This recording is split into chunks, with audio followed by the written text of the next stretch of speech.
میں کیا کہوں، جن لوگوں کی سوچ جانوروں کی ہو، جنہوں نے زندگی میں نہ کبھی لکھا ہو نہ پڑھا ہو، جن کے ہر 2 دن کے بعد گستاخ رسول جن کو سمجھ میں آ جاتی ہو.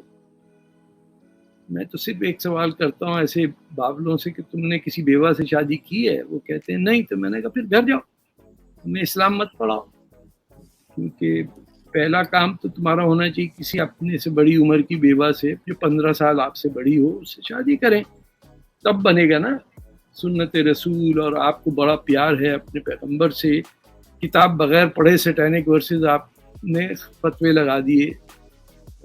اور ایران کے خمینی کو بتائیے لفظ چمچہ یا ڈنڈا یہ سب تو آپ کی ووکیبلری میں نہیں ہے. اس کتاب کے اندر آپ پڑھیں گے if you are not from India Pakistan, آپ کو اس کا ہیومر نہیں سمجھ میں آئے گا سیٹینک ورسز. اور کسی نے پڑھی بھی نہیں ہے. مزے کی بات یہ ہے کہ ویسے میں کور پہ دکھا دوں میرے پاس ہے، یہ لیجیے. اچھا جیسے اوپر وہ تصویر ہے نا، ویسے ہی سلمان رشدی کے اوپر بھی بندہ جو شکل سے ہمیں نظر آیا تو مجھے تو پاکستانی لگتا ہے. ہو سکتا ہے پاکستانی نہ ہو، لیکن یہ کرتوت ہمارے ہی ہوتے ہیں. جاپان سے لے کے پتہ نہیں کتنے لوگوں کو مارا ہے ہم نے، ٹرانسلیٹرز کو اور یہ سب. سو افسوس کی بات ہے کہ وہ کانفرنس ہو رہی تھی، ٹاک جو تھی وہ ان رائٹرز کی تھی جنہوں نے امریکہ میں پناہ لی، اس لیے کہ وہ جن ملکوں سے آ رہے ہیں وہاں انہیں لکھنے کی اجازت نہیں تھی. So it was a gathering of minority writers who have fled from their countries. گھر والوں کو چھوڑ کے اس لیے آئے کہ یہاں اپنی مرضی سے کچھ لکھ سکیں. اور اس میں پھر کوئی ایسے پولیس نے تو نہیں کہا، میں تو شکل دیکھ کے بتا رہا ہوں، پاکستانی زیادہ کھڑا ہو گیا اس میں سرطن سے جدا. زیادہ سے زیادہ پاکستانی نہیں ہوگا تو انڈین ہو جائے گا. کون سا بڑا فرق پڑ رہا ہے انڈیا پاکستان کے مسلمانوں میں؟ ایک ہی سانچے میں بنے ہوئے ہیں، وہی زبان بولتے ہیں، وہی سوچ ہے. They attacked him، گردن پہ چھری ماری اس کے. He is in hospital right now. New York کے گورنر نے کہا he is thank God not anywhere close to being a fatality, but it just tells us. اب اس کے بعد آپ کہیں گے کہ صاحب اسلاموفوبیا بہت ہے امریکہ میں. یہ جو آئی تھی آپ کی مہمان کانگریس مین منیسوٹا کی،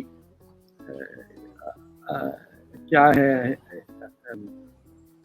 جس نے بھائی سے شادی کر کے پھر سے بریٹن بھیج دیا تھا. خیر اینی وے 2-4 اور بھی ہیں. ایک کا نام طالب تھا تو وہ ٹلیب کہتی ہیں اپنے آپ کو، ان سے بھی شاید آپ واقف ہوں گی، اس ٹائپ کے ڈیٹرائٹ سے جو ہیں. ان لوگوں نے دھندا بنایا ہوا اپنا کہ اس امریکہ میں اسلاموفوبیا بہت زیادہ ہے. تو اب آپ بتائیے اس کے بعد کیا ہوگا.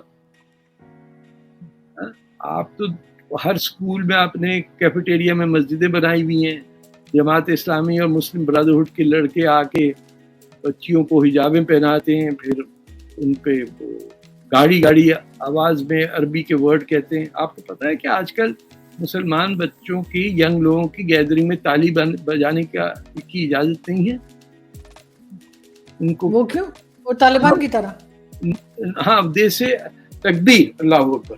تو جب بھی یہ جو پورا ایک 50,000 سال سے انسان تالی بجا رہا ہے خوشی کے اندر، انہوں نے کہا یہ تو کفر ہے. تو آج کل امریکہ اور کینیڈا اور یہاں کے جو ایلیٹ مسلمان بچے بچیاں ہیں وہ تکبیر اللہ اکبر کہتے ہیں. تو دے ڈونٹ کلیپ. یہ حالت ہوگی یا آپ کے اب تالی بھی نہیں بجا سکتے.